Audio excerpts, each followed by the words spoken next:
각이 사는 증시 각도기. 안녕하세요. 증시각도TV 시청자 여러분, 투자자 여러분, 도기마을 여러분, 그리고 10만 금융전사 여러분 모두 반갑습니다. 네, 8월 6일 목요일 폭염 속에 한국마감으로 찾아뵙게 된 각도기 각사주입니다. 저는 오늘 한 회사 기업 탐방을 하고 왔는데요. 와, 정말 아니 인도 보도 있잖아요. 보도 돌멩이에서 열을 뿜더라고요. 야, 무슨 정말 깜짝 놀랐어요. 열이 그냥 대단하다. 우리가 이 태양광과 이 태양열을 어떻게 이용할까? 야, 이 열을 잘 보관해 가지고 겨울로 이동하면 겨울 따뜻하게 날 수 있겠다. 뭐 이런 엉뚱한 상상을 하는 시간이어서 정말 옷 입고 사우나 들어간 느낌? 그래서 건강 관리 좀 잘하셨으면 좋겠습니다. 이게 문제가 뭐냐면 더운 것도 문제인데 더워서 땀 흘렸는데 땀 흘린 상태로 건물 안에 들어오면 또 에어컨이 좀 강하게 틀어진 데는 또 몸이 착 식어요. 그러면서 이게 이 몸뚱아리가 이 혼돈 속의 혼돈을 겪게 되는, 그러면 건강에 정말 치명타가 있을 수 있으니까 항상 몸 관리 잘 하셨으면 좋겠습니다. 자, 오늘 거래소 종합주가 지수는 미국에선 사상 최고치를 달성했음에도 불구하고 좀 안타깝게 한국은 꽤나 큰 폭의 하락을 기록을 했습니다. 장중 낙폭이 6,238까지 벌어지는 양상을 보여줬고요. 종가에서도 시장이 별로 반등을 못하면서 하락된 상황에서 거의 저점 부근에서 장을 마감했던 안타까운 날이었습니다. 전일 대비 301.88포인트, 4.58%가 빠지면서 6,296을 기록했습니다. 낙폭이 매우 컸죠. 5% 가까운 낙폭이니까 과거로 비교해보자면 연중 몇 번 있을까 말까한 낙폭이었는데, 이는 역시나 시가총액 상위 종목들의 규모가 너무 커졌기 때문입니다. SK하이닉스의 낙폭이 매우 컸고요. 그러니까 거의 한 10% 육박하는 수준, 또는 10%. 이게 지금 종가 때문에 좀 저희도 좀 헷갈려요. 지금 이 연합인포맥스 단말기 기준으로는 마이너스 10%고요. 지금 HTS 지금 방금 보고 온 거는 또 9% 정도 빠져 있어요. 그래서 뭐 NST에서 좀 올랐나? 그래서 조금 헷갈려서 그건 좀 양해를 부탁드리고, 일단 저희는 연합인포맥스 단말기 기준으로 말씀드리도록 하겠습니다. 하이닉스가 무려 10%나 빠졌고, 삼성전자 6% 빠졌고, 또 하이닉스의 모회사가 SK스퀘어가 13%가 빠지면서 낙폭이 매우 컸습니다. 그러나 시장 분위기가 정말로 이 낙폭만큼 나빴느냐? 그건 아닙니다. 왜냐하면 489 종목이 올랐고 380 종목이 떨어졌기 때문에 오른 종목이 100 종목 이상 더 많습니다. 그래서 오늘 그 과거에 안 좋았던, 그러니까 반도체가 좋았을 때 안 좋았던 분들은 오늘 뭐 그냥 그런 대로 견딜만 했던 하루였다라고 볼 수 있겠고, 반도체 관련 주식을 많이 갖고 있으신 분은 오늘도 좀 너무 안타까운 날이 아니었나 싶습니다. 이거는 코스닥 시장을 보면서 또 극명하게 드러나는데요. 코스닥은 마이너스가 아니에요. 네, 0.26% 소폭이지만 상승했습니다. 2포인트 올라서 이제 799에서 801포인트로 마감을 했고요. 오히려 그 코스닥은 내린 종목이 조금 더 많아요. 880 종목이 내렸고 720 종목이 올랐습니다. 왜 여기는 내린 종목이 더 많은데 플러스가 나느냐? 역시나 코스닥의 주요 업종이죠. 바이오 주식이 많이 올랐습니다. 알테오준이 좋은 소식과 함께 5.9%나 오르는 흐름들을 보여줬고요. 반도체 관련 주식들이 그 시가총액 상위 종목들에서 하락을 했음에도 불구하고 바이오 주식들, 그리고 그 외의 주식들이 좋은 모습을 보여주면서 상대적으로 지수가 끌어올라가면서 내린 종목 수가 많았음에도 불구하고 플러스로 마감이 되는 모습 확인할 수가 있겠습니다. 자, 그러니까 거래소가 5% 빠졌는데 코스닥이 보합이야? 이거 자체가 예전에는 말이 안 되는 시츄에이션이었어요. 예, 근데 이런 상황들이 벌어지는 것은 삼성전자 하이닉스의 시가총액 비중이 워낙 크기 때문에 다른 거 어떻게 되더라도 지수는 딴 거 다 필요 없고 삼성전자 하이닉스의 가격에 그냥 비례한다. 같이 동행한다, 이렇게 보시면 되겠습니다. 그래서 지수와 시장 내용을 분리해서 보셔야 되는 그런 상황이 아닌가 싶습니다. 자, 오늘 업종별 동향 한번 살펴보고 갈게요. 오늘 그 보수적인 업종들이 많이 올랐습니다. 음식료, 화학, 어제는 건설이 많이 오르더니요. 그리고 뭐 그렇다고 건설이 빠진 것도 아니고요. 네, 그리고 금융, 코스피가 제일 많이 빠졌어. 예, 여기 전기전자 빠진 건 어디 갔지? 뭔가 전기전자 요 밑에 있는 것 같은데요. 코스피 밑에 있는 것 같아요. 좀 잘린 것 같아요, 화면이. 예. 왜냐하면 삼성전자 하이닉스가 워낙 그 6%, 10% 빠졌기 때문에 전기전자가 밑에 숨어 있다라고 보시면 되겠습니다. 자, 테마별 흐름 한번 살짝 찍고 갈게요. 바이오 관련 쪽이 좋았고, 편의점, 더워서 그런가요? 뭐 타이어, 여행 관련주, 뭐 이런 쪽 쪽이 테마 쪽에서는 좀 오르는 흐름 보여주었습니다. 거시경제 흐름 살펴볼게요. 며칠간 계속 금리가 쑥쑥쑥 빠졌는데요. 오늘 다시 올랐습니다. 네, 다시 한번 그 큰 폭으로 빠지던 금리가 오늘은 꽤 많이 올랐죠. 3.9bp 10년물이 올라서 4.2% 가까운 수준입니다. 오늘 장 초반에는 하락으로 시작했어요. 그래서 4.12로 시작했는데 4.19로 끝났으니까 오늘 단타 트레이딩 한 쪽은 정말 힘들었다. 이건 무슨 말이냐면 지금 고저차가 얼마예요? 무려 고저차가 7bp입니다. 7bp면 어마무시한 격차거든요. 그러니까 쉽게 얘기하면 한국 증권으로 보면은 아침에 한 3% 상승, 2, 3% 상승으로 시작했다. 마감이 2, 3% 하락으로 끝난 뭐 이런 느낌이다라고 보시면 될 것 같습니다. 자, 그 환율 동향도 한번 살펴보겠습니다. 자, 환율은 최근에 이제 약간 157엔까지 급하게 왔다가 조금 멈춘 느낌이 좀 들죠. 지금 엔화는 다시 157엔에서 조금 올라서 86까지 갔고요. 달러는 오늘 아침에 좀 많이 약세였는데 다시 좀 올라서 99.76 정도를 지금 하고 있습니다. 그리고 원화 환율은 1228원. 네, 1228원 되고, 그래서 엔원 환율은 100엔당 904원 정도를 하고 있는 것 확인할 수가 있겠습니다. 해외 증시 동향 살펴보면 일단 유럽 증시는 지금 대체적으로 가격이 조금 올라서 시작을 했고요. 그 다음에 중국 증시는 상하이 증시를 빼고는 전부 다 빠졌고, 홍콩의 하락폭은 훨씬 조금 컸습니다. 그래서 1%대, 홍콩 항생테크는 2%대 좀 많이 하락하는 모습도 확인할 수가 있겠네요. 그리고 일본 증시는 0.9% 빠졌고, 필라델피아 나스닥 선물도 조금 하락하고 있습니다. 수급 동향 확인하도록 하겠습니다. 수급 동향, 외국인들이 오늘 또다시 팔았습니다. 미국 시장이 올랐는데 파는 건 조금 특이하네요. 그쵸? 예, 조금 특이합니다. 그리고 개인이 그것들을 매수를 해줬는데 외국인들이 똑같은 양의 순매수 개인과 순매도를 주고받았는데 외국인들의 좀 집중도가 좋았다, 이렇게 볼 수가 있을 것 같습니다. 자, 오늘 특별히 하이닉스의 하락폭이 매우 컸죠. 그리고 스퀘어도 하락폭이 컸습니다. 자, 몇 가지 이유가 있을 터인데요.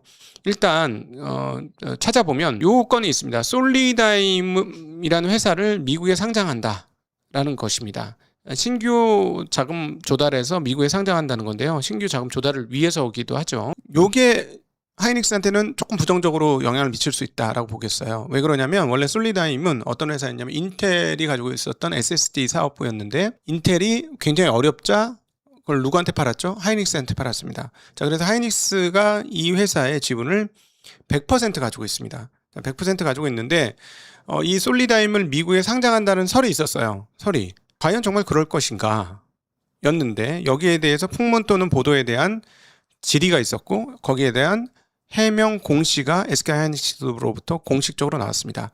근데 어떻게 공시를 했냐면 솔리다임의 프리 IPO와 나스닥 상장 추진서를 에 대해서 해외 종속회사인 솔리다임은 경쟁력 강화를 위해 다양한 방안을 검토하고 있으나 현재까지 확정된 사항은 없다라고 얘기했습니다.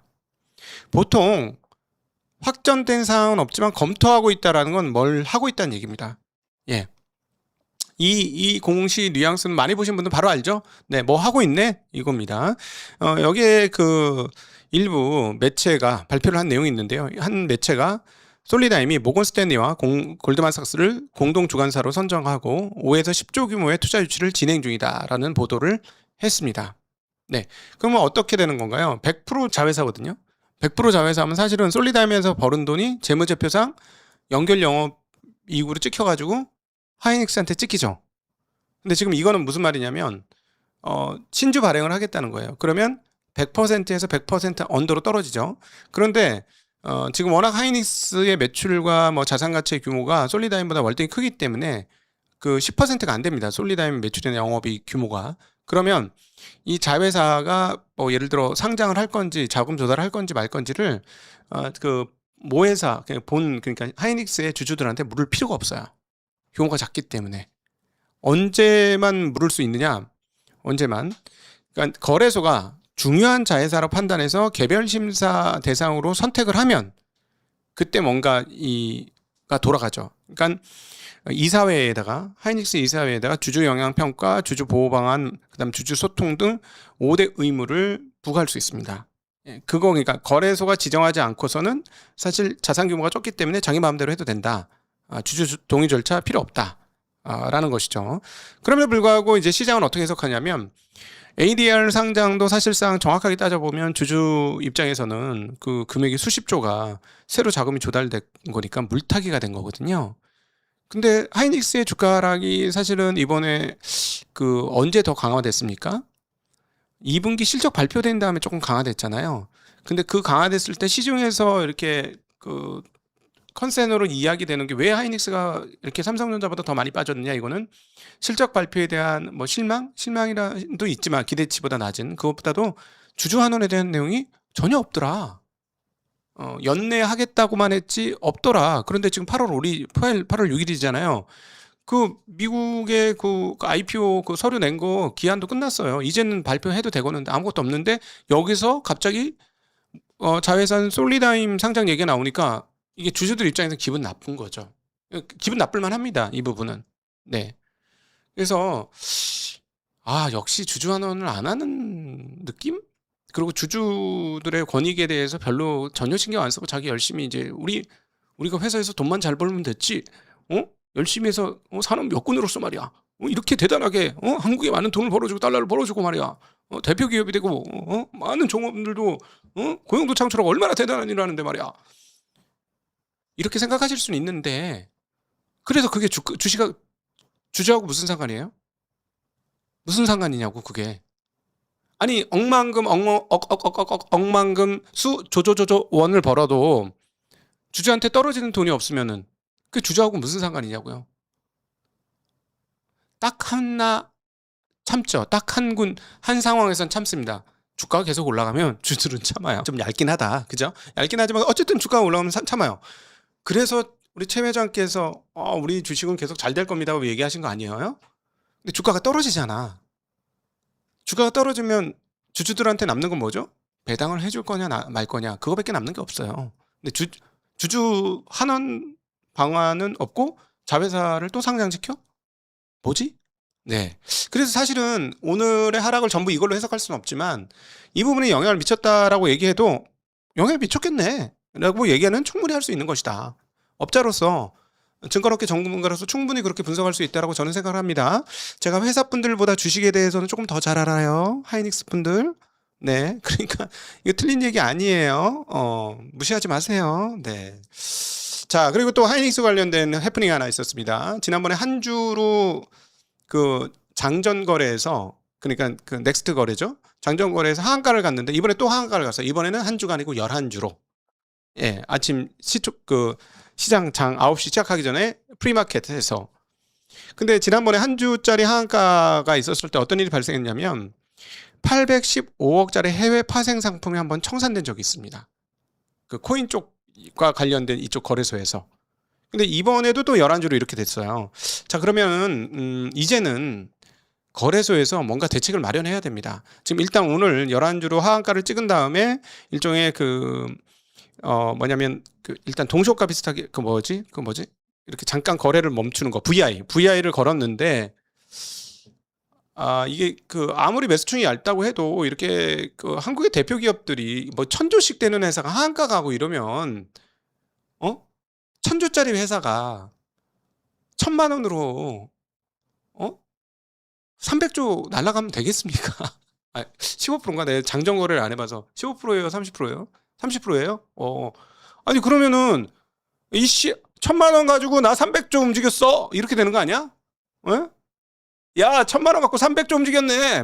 아이고 이건 진짜 아니지. 이건 정말 조금 누가 봐도 좀 모양새가 이상하잖아요. 예, 이것도 저는 이렇게 봅니다. 오늘 주가 하락의 1%, 2%가 어느 정도가 될지 모르겠지만 약간 미약하게 영향을 미쳤을 가능성이 있다. 왜냐하면 개인 투자자들은 심리에 취약한데 장 시작하기 전에 하한가 갔어. 어머, 뭐지? 왜냐하면 제가 그 댓글로 봤잖아요. 아침 방송 댓글에 보면 난리가 났어. 이거 뭐야 난리가 난 거야. 무슨 말이냐면 저는 무시하세요, 보지 마세요 이러지만 파란불이 너무 크게 뜨면 심리적으로 영향을 받아서 심리가 약해진 상태에서는 그것도 뭔가 아픈 데를 한 대 살짝 때리는 느낌이 드는 거예요. 심리적으로 영향을 받습니다. 그래서 이 투자자 보호를 위해서 이런 일이 안 생기도록 뭔가 조치를 좀 취할 필요가 있다라는 말씀드리고 싶습니다.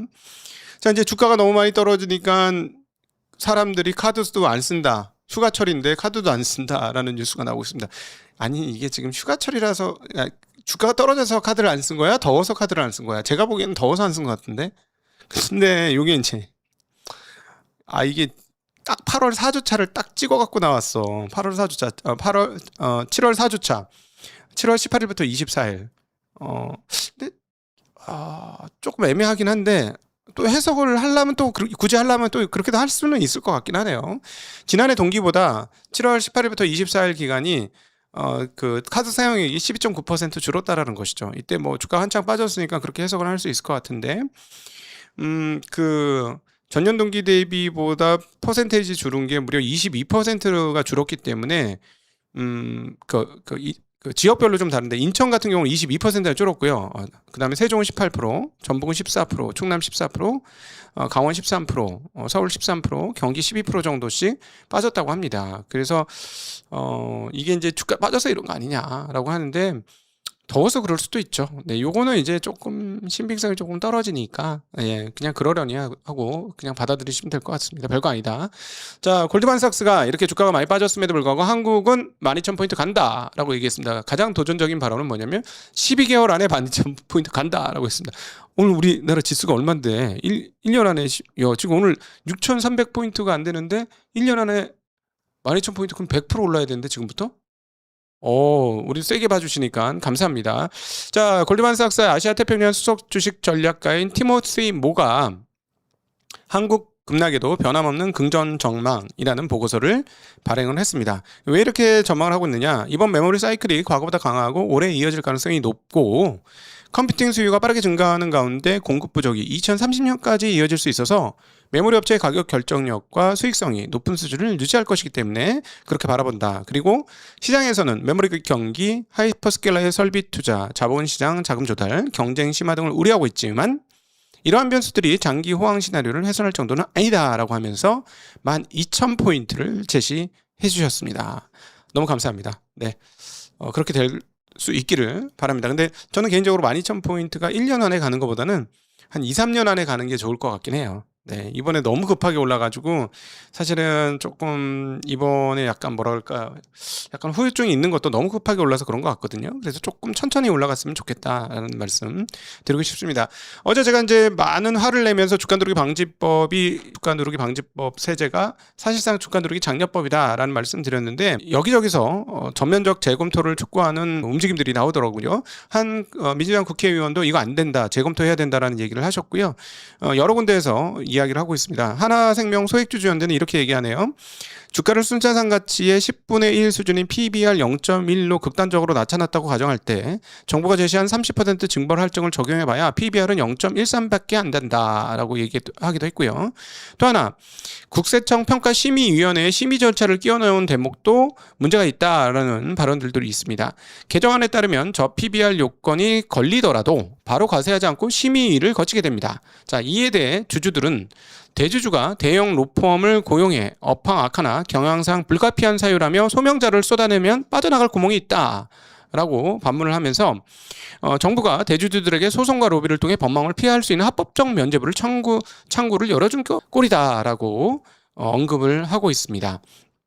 그리고 이게 13반기 중에 12반기 연속으로 돼야 되잖아요. 그러니까 그 얘기도 하더라고요. 수년째 PBR 0.1, 0.2배에 갇혀있던 기업이라면 과거 6년치 평균 주가를 내봤자 현재 낮은 주가 큰 차이가 없으며 장기적으로 꾸준히 주가를 눌러온 진짜 악질 대주주에게는 아무런 타격도 주지 못한다라는 이런 해석도 하고 있습니다. 여기에 대해서 경제부는 뭐라고 얘기했냐면 획일적인 기준으로 과세할 경우 정상적인 경영활동을 하는 기업까지 과도한 상속세 폭탄을 맞을 수 있다. 심의 절차나 업종별 분류, 장기 평균 주가 반영 등은 제도 도입 초기 시장의 충격을 최소화하고 억울한 피해 기업을 막기 위한 최소한의 안전장치다 라고 얘기하셨습니다. 자, 재정경제부는 누구의 편일까요? 자, 여기 이제 한국 거버넌스 포럼은 이렇게 논평을 했습니다. 지배주주들이 일반 주주의 돈인 회사 자금을 동원해 대형 로펌의 법 기술자나 세무 기술자를 고용하고 규제망을 빠져나갈 수 있도록 길을 연 조치다 6년 반 동안 단 2번만 실적 공시 시점에 맞춰 배당 확대 등 호재성 뉴스를 터뜨려 일시적으로 주가를 부양하면 여기서 빠져나갈 수 있기 때문에 법안 기교성만 부각될 뿐 실제 지배주주의 일반 주주 권익 침해 방지 효과는 미미할 것이다 라고 이야기했습니다. 자, 요것과 반대되는 뉴스도 한번 볼게요. 한국의 밸류업 그 상법 개정 이후 밸류업 막 이렇게 하는데 밸류업 공시한 기업이 747곳까지 늘었다는 소식입니다. 그리고 7월에 배당이 7조 4천억 원이나 나온다라는 소식이에요. 그러니까 한국도 이제 좀 한쪽은 좋아지는 쪽이 있다라는 것이죠. 한국거래소가 6월 발간한 월간 기업가치 재고 현황에 따르면 지난달 기업가치 재고 계획을 신규 공시한 기업은 6곳. 예, 그리고 누적은 거래소 348, 코스닥 399, 총 747곳으로 집계된다고 합니다. 그리고 이 공시한 기업의 시가총액은 4,944조로 시장의 84.6%를 차지한다고 하네요. 자, 요거를 보고 나서 제가 들은 생각은 뭐냐면 실제로 이제 뭐 금융회사라든가 이런 거는 공시를 하고 실제로 실천하려고 꽤 노력을 해요. 자산 소각도 하고 현금 배당도 하고 막 그런 걸 하는데 어떤 기업들은 발표만 하고 아무것도 안 하는 느낌의 회사들이 좀 있어요. 배당을 크게 늘리지도 않고 그냥 떠밀려서 하긴 했는데 별로 달라지는 게 없죠. 자, 그러면 거래소는 뭘 해야 되겠습니까? 발표한 밸류업 공시 이행 현황을 점검하셔야 되겠죠. 그래서 점수를 매기든가 뭔가를 해주셔야 되겠죠. 그게 거래소가 해야 할 의무이다라고 개인적으로 생각을 합니다. 미국 시장이 요즘 연일 최상 역대 최고치를 돌파하고 있는데 미국 시장도 과열 신호가 상당히 많이 뜹니다. 자, 어떤 거냐면요. 미국에 상장된 ETF가 올해 들어서 무려 1.2조 달러 이상의 추가적인 자금이 유입되고 있는 상황이라고 합니다. 이거는 역대급 자금 유입이고요. 지금 이 표에서 보시다시피 과거에 ETF의 자금이 계속해서 쌓여가는 수준과 비교해 봤을 때 이번 26년은 25년도에 2배 수준이다라는 거예요. 어마무시하게 빠른 속도로 돈이 쌓이고 있다라는 것이죠. 그리고 뭐 썩스 같은 데는 7월에 130억 달러가 유입이 돼서 월간 역대 최대치가 들어갔다고 합니다. 이거 누가 했을까? 나 한국 사람이 한 것 같은데. 아, 미치겠네. 한국 사람이 했으면 이거 참 아닌데, 그쵸? 어쨌든 그렇다고 합니다. 그래서 미국 시장들도 이렇게 조금 뭔가 약간 투기적인 상황으로 점차 변화하고 있다라는 거 한번 기억을 해주셔야 할 것 같습니다. 자, 골드만삭스에서는 중국의 AI 대형 모델 매출이 전년 대비 대폭적으로 매출이 증가할 것이다라는 전망을 내고 있다고 박수현 애널리스트가 전달을 하고 있습니다. 골드만삭스가 이제 리포트를 냈는데요. 중국의 대형 모델 업체들의 2026년 ARR 전망이 100억 달러에서 130억 달러로 상향됐고 2030년은 1250억 달러까지 늘어날 것이다라고 이야기를 하고 있습니다. 그리고 구독 매출은 26년도에 350억 위안에서 30년에 무려 8790억 달러로, 그리고 토큰 소비량은 350조에서 4600조로 5년간 25배나 늘 것이다라고 전망을 했다고 합니다. 그래서 이게 이제 핵심 뭐냐면 가성비 격차가 미국 제품하고 비교를 해보면 한 4배에서 8배 정도 나고요. 그러니까 만약에 에이전트 개발자가 하루에 709만 토큰을 소비할 때 미국 상위 모델은 가격이 52에서 104달러인데 중국 상위 모델은 13달러 든다라는 거고, 딥시크는 100만 토큰당 0.14달러, 그 다음에 출력되는 0.28달러가 나오는데 오픈 AI의 GPT 5.5의 경우는 이거보다 35배나 비싸다라는 것이죠. 자, 그래서 실제로 토큰 지출 지수는 계속 떨어지는데 토큰 사용량이 늘어나는 것은 지금 중국 AI를 많이 쓰고 있다는 거고, 누가 제일 많이 쓸까요?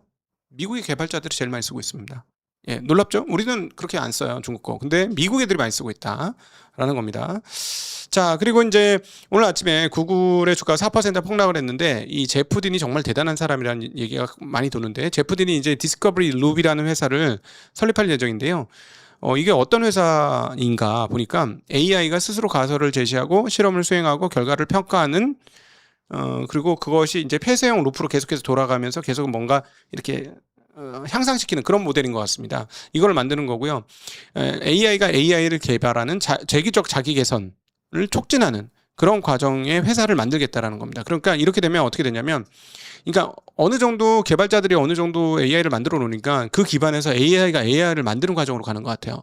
자, 이렇게 되면 진짜 고용이 정말 많이 줄겠구나 하는 생각과 더불어서 진짜 공상과학에 AI가 AI를 만드는 세상이 오면은 '공상과학 같은 일이 좀 벌어질 수도 있겠구나.' 하는 생각이 듭니다. 근데 어쨌든 이 제프디님 이 과학자들과 이 기술자들에게는 완전 그냥 신이래요. 예, 신.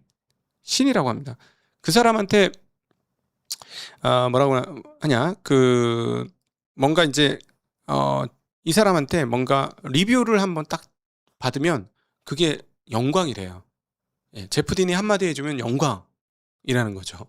그런 사람이 지금 빠져나가서 그런 사람이 AI로 만드는 AI를 진행한다라는 것이죠. 자, 이것도 과연 어떻게 될지 한번 잘 지켜봐야 될 것 같습니다. 자, 오늘 하루 고생 많으셨습니다. 네, 고생 많으셨고 참 오늘 좀 아쉽네요. 그리고 조금 저도 이해가 좀 안 가요. '오늘은 굳이 이렇게 빠질 거였나?' 라는 생각이 좀 드는데 약간 물론 이 미국에서 메모리 업체들이 썩 좋지는 않았는데 한국은 조금 너무 데미지가 크게 먹은 것 같습니다. 뭔가 심리가 굉장히 불안정한 상황들이 유지가 되고 있구나 하는 생각이 들면서 결국 인제 AI 반도체 기업들이 실적으로 돌파해야 되는 상황들이 올 것 같고요. 일단 2 분기 실적은 너무나 뛰어났음에도 불구하고 기대감이 너무 높았다라는 점, 그다음에 주주 환원이 빨리 발표되지 않은 거에 따라서 추가적인 실망을 하고 있다라는 점 등이 시장에서 조금 악영향을 계속 미치고 있는 거 아닌가 하는 생각이 듭니다. 주주 환원에 대한 발표가 조금 빨리 있었으면 좋겠다 하는 생각을 가져보게 됩니다. 자, 오늘도 함께 해 주셔서 진심으로 감사하고요. 행복한 저녁 시간 되시길 빌겠습니다. 감사합니다. 안녕.